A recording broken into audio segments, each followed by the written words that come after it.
Hello and welcome to Gothic Reviews. Today we have the review of An Ancient Mysteries Tarot Deck by Roger Calverley. The author specializes in all kinds of things: crystal dharma, crystal enlightenment, crystal energy, all kinds of things. And this seems to be one of the few decks that he has composed. And one time for me it was one of the scariest decks around because it gave me incredibly bad nightmares and stuff like that. So, but now I look at it and I don't remember why anymore so much. Maybe I moved beyond whatever teaching it was supposed to give me, but it doesn't really look that bad when you look at it. Some of the positions many of the ideas here are pretty typical for the Golden Dawn system of decks. Unlike many other decks that I reviewed and spoke at length about, this does not stand out a lot. The structure is fairly typical, archetypal, so it is a deck good for beginners. They could quickly pick it up. It has the writing on each card from full to the world on Major Arcana. It has designations on Minor Arcana, so overall it's a pretty consistent system. Here we start with the Fool. It's one of the cards that do stand out among others. The Fool is depicted in this interesting balancing position of a dancer, where part of him is turned backwards, part of him is turned forward. The idea here is the state of the Fool, where some what drives him comes from his past, including his emotional baggage, as you would see represented in many other decks. The idea behind dance is also of carelessness on one hand, as typical of the Fool, and religious aspects on the other hand. This deck features lots of temples, so it is appropriate to combine the religious ritual with the playful nature that is counseled in the Hindu scriptures, even for those who are religious. So basically, this is a nice representation of the entire deck. And not only that, it also balances out well, as you would see with the final card of Major Arcana, the World, because there's also a sort of semi-dancing position. So between the two of them, they are good beginning and end, showing how one moves into another as a cycle or a circle or a spiral, as some would say. So it's a very nice dancing position for the Fool. The Magician does not stand out for me as much. It has nice colors, but I don't really have much to say about it except to show you how he is just standing here. Then the same with the Priestess. It is one of the statues that I would say may be prevalent in Tibetan Buddhism, but maybe in Hinduism too to some degree, since they are transferable from one to the other, and the author definitely was versed in religious lore of the world. But otherwise I cannot say much about how to interpret the Priestess. There's nothing artistically that stands out, so the booklet is probably helpful enough to begin with, and those of you who just want to go by rote and not think much, this deck is definitely suitable for that. There's not a lot of place for creativity, I don't think. Then there's the Empress, number 3. A typical seated position. It's harder to establish, for me at least, her gender. She seems so bulky that she could be a man or a big woman or something in between, maybe some kind of a symbolic synthetic approach here could be counseled. But again, the position of the Empress is fairly typical, where she's seated on her throne. The only difference is that here it's some kind of a religious goddess or god statue, where the Empress is usually a secular ruler, but otherwise it's still similar. The Emperor is kind of interesting. The statue here looks very familiar. It seems like one of the classical Roman style statues for the Emperor, just the head of the Emperor. I can't quite remember who it is. It reminds me of Augustine, but I could be wrong on my Roman emperor, so it doesn't say in the booklet, so I don't want to mislead you, but otherwise it seems like also there are not too many elements to interpret here or go wrong with, which is pleasant, definitely for beginners and maybe others. Then the next card is the High Priestess, an interesting counterbalance since the previous one was a head and this one is also a head, different statue but still just a head instead of the whole thing or even the bust.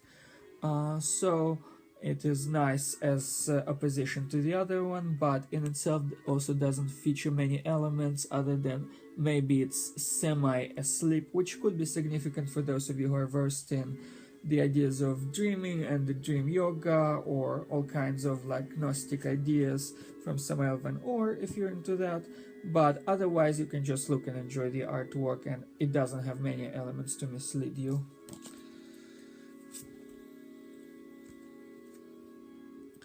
Now the Lovers for me is one of those cards that actually does stand out in its possibility of interpretation, because once again it's in contrast between two opposites. It's between female body, maybe of flesh, and a supernatural body of the statue, presumably representing a god or a bodhisattva or whatever you want to call it in religious folklore.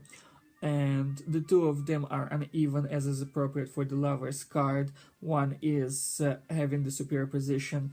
Sometimes it's customary to also have somebody who is presiding over them, a third entity, but in this case it's not, and there are other decks when they're only just the two, so it's perfectly legitimate. This is to me like one of the better cards of this deck, and it connotes all the traditional elements of the Lovers, but it also has that interesting interaction, the blending, the reaching out, the striving, the union, all kinds of other additional elements that are to some degree could be more religious, less secular, but also could have to do symbolically with emotion blending with the physical realm. Then the next card is the Chariot. It's vaguely reminiscent to me of the scene in the Iliad where say Nestor is riding the chariot trying to avenge the fall of his son by Achilles and such, and he is a great archer other than being a wise man, and he is depicted in his glory. But it is also equally reminiscent of, say, the god Indra slaying all the Asuras with his arrow. So it is a mythological theme for sure, but the details are vague enough for me not to be able to determine precisely which is which. I could even see an Egyptian archer defeating the Hittites in this chariot, but that would probably be anachronistic for that period, so maybe not the chariot itself, but just the archer would be true there. At any rate, there are some elements that lend themselves to interpretation here. The typical ideas of the chariot are, of course, motion, balance, contrast between two opposites. Here it's hard a little bit to say because the colors, I don't know how well it shows here on the screen, but the colors are that vague in reality too. So it's not just the blurring of this video. And many of the cards follow that kind of a vague representation, possibly to allow you the freedom to interpret yourself, but it's only good when there are more elements to go about, and this deck does not always have a lot. Here there's a statue of a female goddess, vaguely reminiscent of the Roman variation of the goddess of love, Venus. She might be holding here the staff, but it could also conflate some elements of Venus and Vesta, but it's hard to tell again because the colors are sort of vague and it's hard to say which elements are true and which just the interpreter imagines. But it does have the traditional designation of the strengths, which allows you to automatically go into the system of interpretation that you know of and work with it. So that's the beauty of a typical card deck type of thing, where you don't have to work a lot on your own and can just rely on your previous experience and be right about it. And then we have again the typical card for the Major Arcana, the Hermit, seated here in this meditative position, slightly different from others because most of them are shown to be Western hermits, and here it looks more of an Eastern hermit in his yoga position basically, but with still similar connotations, of course, where he is looking inward and getting wisdom from the inside.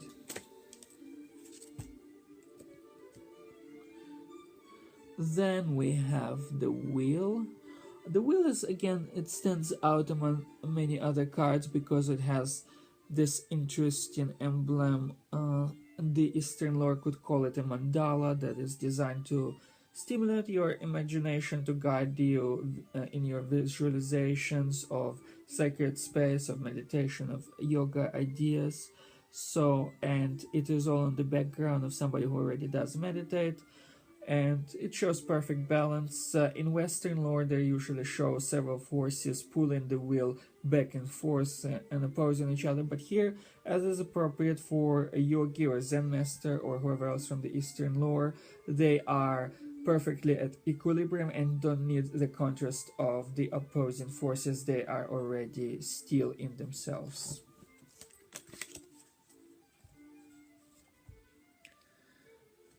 The next card is again typically Justice. Maybe less typically, it does not have the standard association with the constellation of scales astrologically. So then you would just have to go by the idea of the card of Justice instead of the astrological affiliations you usually work with, because the card does not show as many scale oppositions, but some artistic elements of contrast of the positioning of the arms and hands of that statue could maybe work towards measuring different values against each other, similar to scales. If you're creative enough, you could make it work, probably.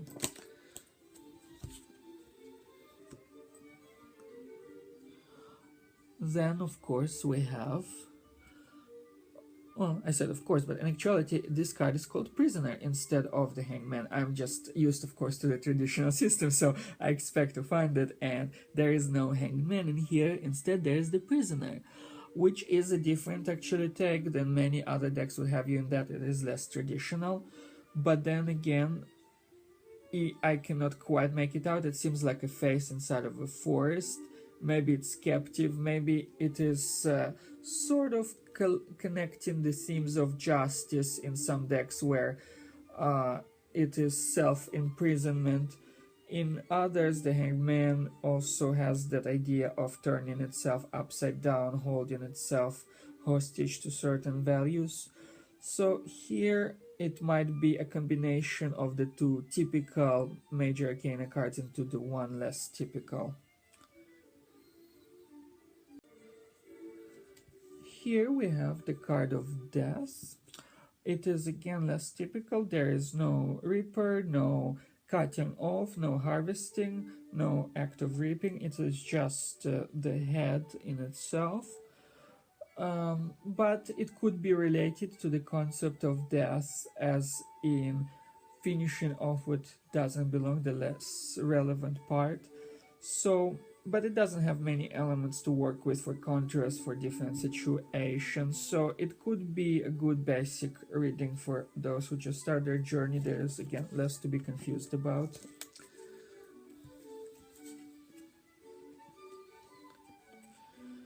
And then the next card is appropriately Temperance, as is common to many traditional decks. Many of them would have a certain body of liquids to represent emotions, and here instead we see a statue that is acquiescing, which is expressed by its holding of hands together in this specific gesture where they're brought together. So it is to an extent a similar concept, the idea of accepting the difficulty, perhaps understanding the reasons for it. And it is a good card that also stands out among its deck because of the patterns that are seen all in the background and because it corresponds to the typical motifs too. So one of the better cards. Then there's card number 15. That's a rather cute card, the Devil. It's a smiling face. Of course, it's not a typical devil as we see in our Western representation of hell. Of course, the ideas of Eastern esoteric circles where hell or demons can be carrying useful functions, where they can be even protective against true evil, where they're not all bad but are part of the natural order. And when you look at literature of either Hindu or Buddhist scriptures or whatever else in esoteric lore, you see them helping you to overcome those difficulties, and when you reach a certain status, maybe serve you. So there are all kinds of ideas, and this demon really doesn't frighten me. It seems like it's smiling. It's well depicted. It's almost one of my favorite cards here because I don't think I'm afraid of this demon. I think I could maybe negotiate with it. That's my impression. So that's kind of interesting. In that, I like this devil better than many other devils in Western-based decks that I've seen. And for me, this is one of the best cards in this deck too.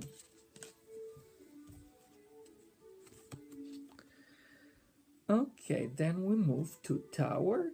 Tower is depicted fairly typical. There are certain cracks in the wall, there are certain scenes of deterioration. The tower always tends somehow to lose its foundation in most decks, and this one is not exceptional. So with that in mind, all the traditional motifs of the tower, of how you have to work for something to make sure that it works, how your success relies on the knowledge of the situation, and lack of knowledge, ignorance, illusions, all of those, especially in Eastern lore where illusion plays such a big part in everything, then you know that illusions can cause you disappointment and such. And that's not just a spiritual or religious concept, of course. We're talking about secular values too, where you expect something and it doesn't happen, you get disappointed. So it is a fairly typical process for most tarot cards that are the tower. And this tower in this deck is one, again, a good one. It has different colors, it shows all the different cracks, well depicted, and corresponds to traditional understanding of the tower card. This star card is it has a little bit of both. It has the typical star that is supposed to represent your aspirations on one, but the statue of the woman is consistently, again, non-Western representation, maybe some kind of Eastern goddess, but it does have the interesting aspect that many of the other cards in this deck lack, where it's tilted slightly to the side.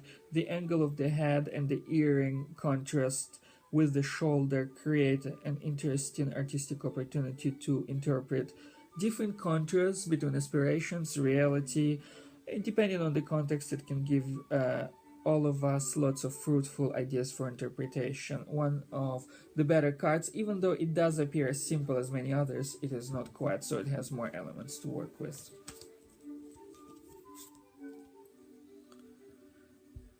Then we have again the moon. I normally expect a female character on the moon because the moon is so instinctive, it seems to correspond to feminine energies, but appropriately for this deck, it doesn't believe in this dichotomy of male/female. It believes in whoever has the instinctive power, be it man or woman, they are attuned to it. And in this case, we see this face of the statue listening up to it in an interesting way. It almost, to me, has mixed gender characteristics, which I find most entertaining and useful, and also appropriate for the contrasts of interpretation here, where the head is tilted down, the moon is above, the body is below. It has some grounds for interpretation.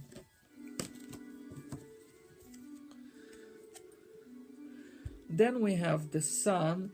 It seems to feature a certain Egyptian-like motif with certain I see this character, I think it should be the double crown representation, but it's less impressive than many others. It seems to evolve a little bit into a cone head, similar to my idea of how aliens are portrayed in pop culture, and it might, maybe it's just me, but it seems like it is reminiscent of that idea where aliens were the ones who brought the knowledge to Earth and stuff like that. So in that, I find maybe this card slightly less traditional than some others, but it does have the sun itself, and it's appropriate that it would be in the Egyptian pantheon, where sun, every god almost had to do something with the sun or some aspect of it, whether it's the shining of the sun or the rays of the sun or the strength of the sun or the superiority of the healing powers. It's always about the sun, so it's good that it was placed in Egyptian pantheon,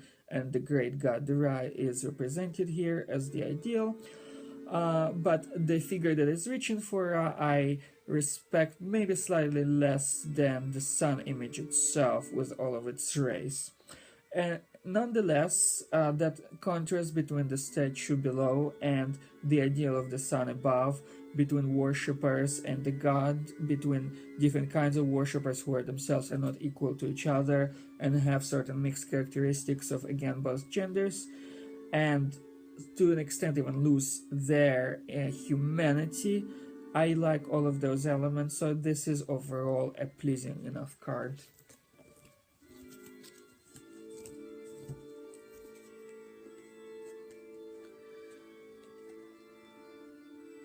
The next card is less typically called Prophecy. We expect, of course, something along the lines of Judgment. And Judgment sounds, I guess, more determined, more judgmental to an extent.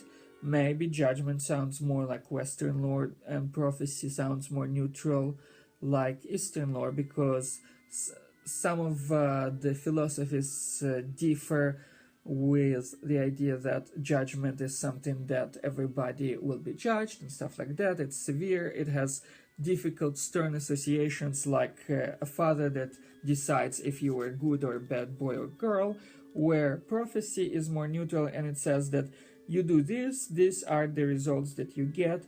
And in my experience, a lot of that, maybe most of the readings, tarot readings, are more aligned with the idea of prophecy than the idea of judgment. So I like the concept of prophecy as opposed to judgment that you would see in most other decks. But the graphic representation of that prophecy, for me at least, it's hard to see all of its elements. I see that there's some balance between the different position of the hands, one aloft, one downward. The body is sort of twisted, almost like in a dancing position without fully being standing up, but more like seated type of dance. So it's pleasant, but it's kind of hard to see most of the elements. So I'm probably losing a lot of meaning because the colors are not stark enough for me to appreciate that aspect of the concept of prophecy properly. But I would like to. I think this is something to be worth working with, and it just needs maybe a better graphic representation.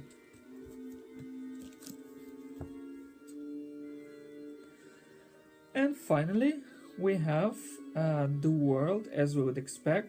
As you would remember, the first card of this Major Arcana system started with the fool that was dancing.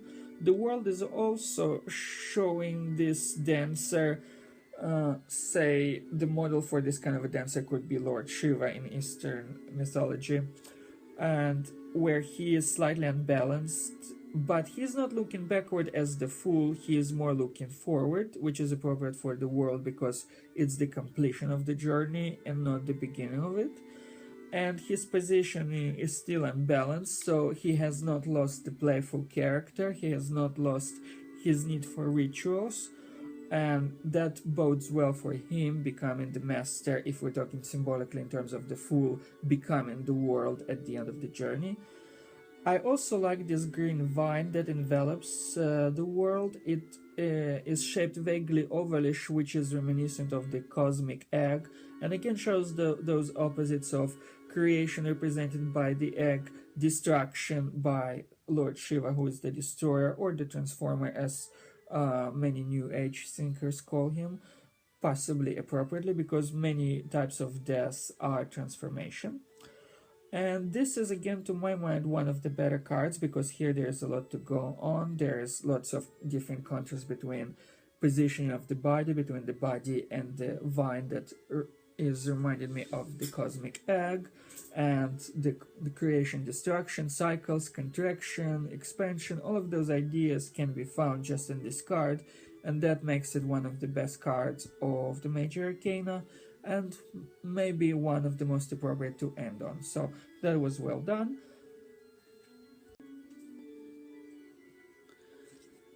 Many decks have more dedication to Major Arcana and compensate for it by making the Minor Arcana a little bit poorer. And here they are about even if the colors are lacking in the Major Arcana, they're also lacking in the Minor Arcana. So the individual cards don't stand out greatly for me, but the elements themselves, each suit, are consistently depicted in relation to themselves. The same amount of color, the same amount of balance goes into each one. This card of fire is very interesting, and there is another one that seems very similar to it. There was one of fire, now two of fire. Two of fire is very interesting, not just because of the two candles that represent, of course, the two, but also that emblem at the center that is in itself representation possibly of a dancer inside of a wheel, and again reminding us maybe of the Wheel of Fortune to one degree, maybe of the fool in his dancing position on another level, and also is consistent in relation to the first card. The colors are very similar between all the fire cards. And the main differences between one fire and another, other than some symbolic differences, like in here there's the same emblem that we saw of the dancer and also the star, but mostly they don't have such subtle differences. They mainly have the difference in the candles being lit, in the number of the candles. So the more candles there are, then you can gauge the number. This one is 4, so it has 4 candles overall. But otherwise there are not many significant structural differences in each fire card from one to another.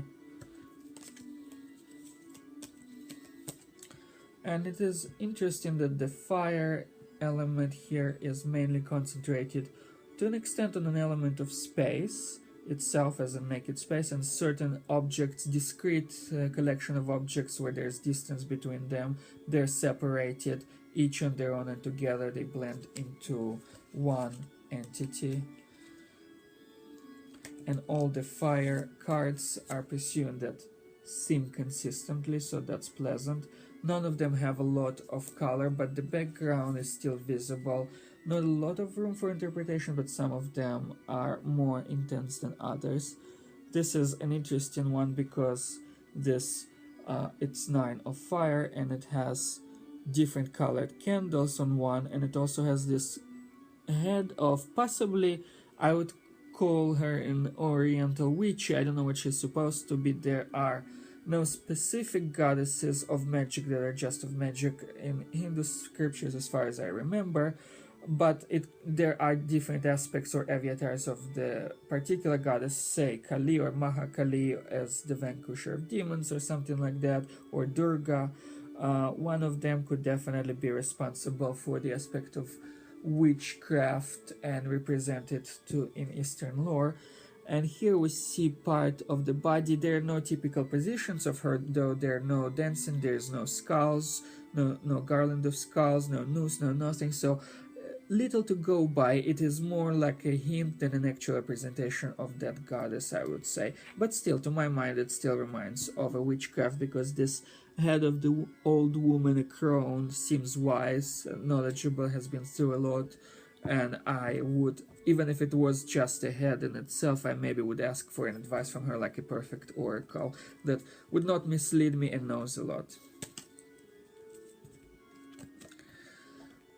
And then the other card is, I think it might have cute little demons of the Tibetan variety, but I'm not sure, because again, most of those cards are kind of hard to tell by the colors. That is my main difficulty with them, that sometimes I have to decide if I'm making more than it is or less, or like where I go with it. So it's about creative interpretation and always sticking with the booklet in this deck, because graphically it's hard to gauge.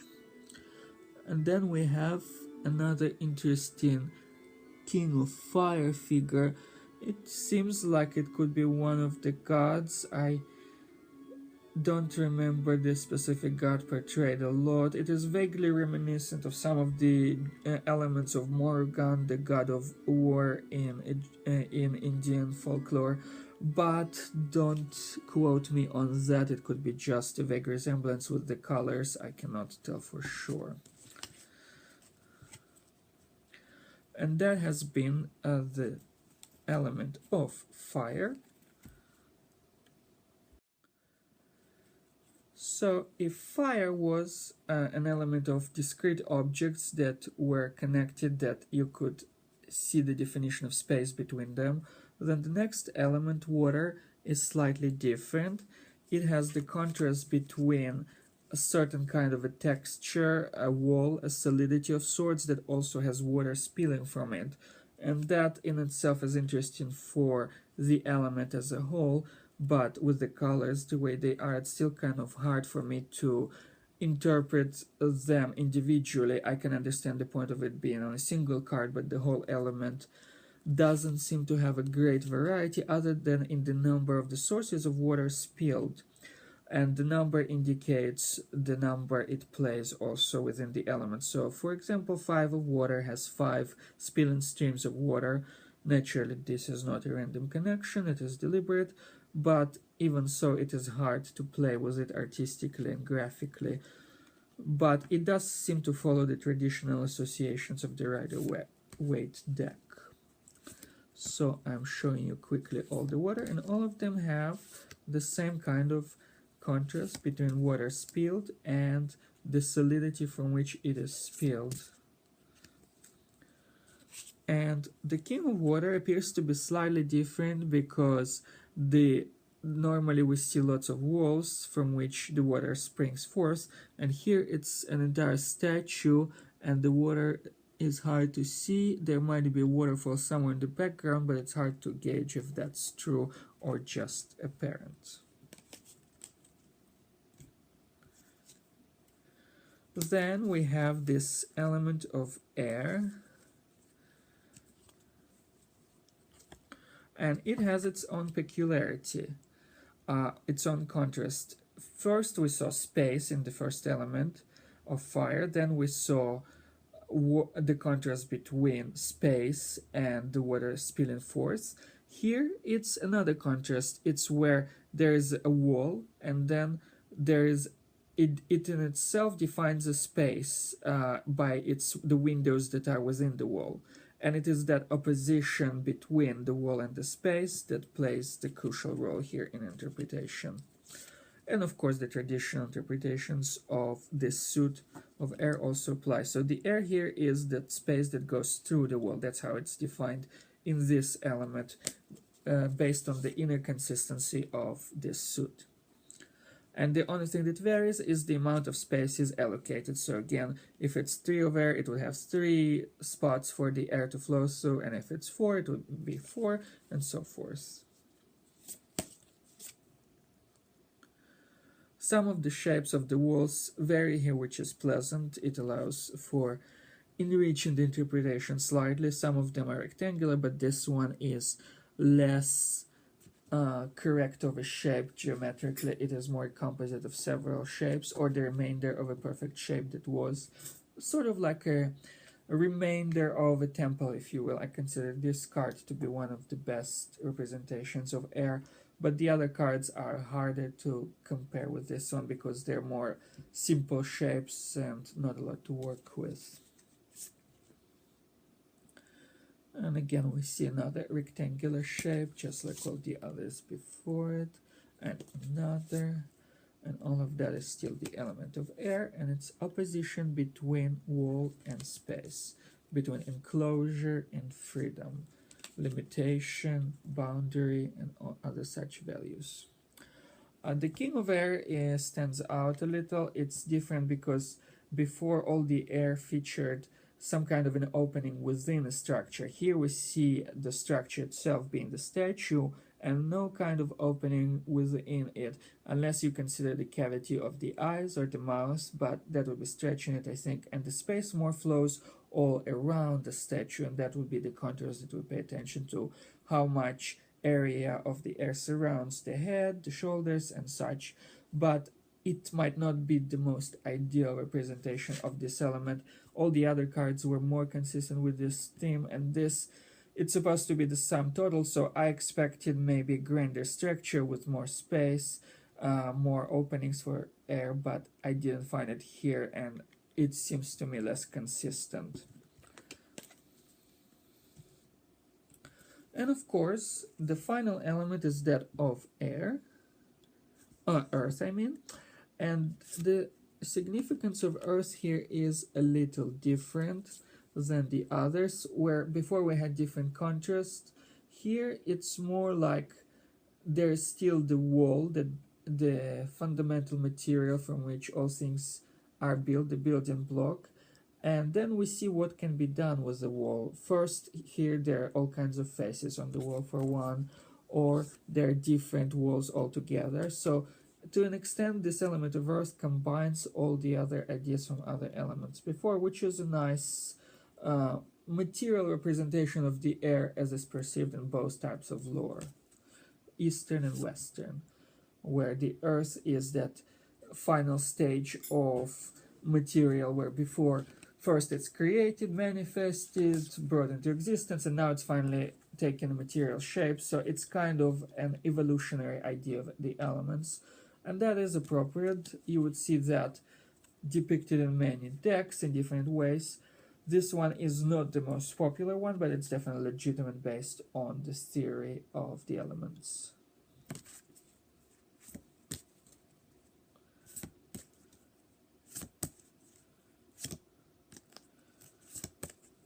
So now we covered all the decks, all the cards in the deck, and now there is the booklet that I mentioned before.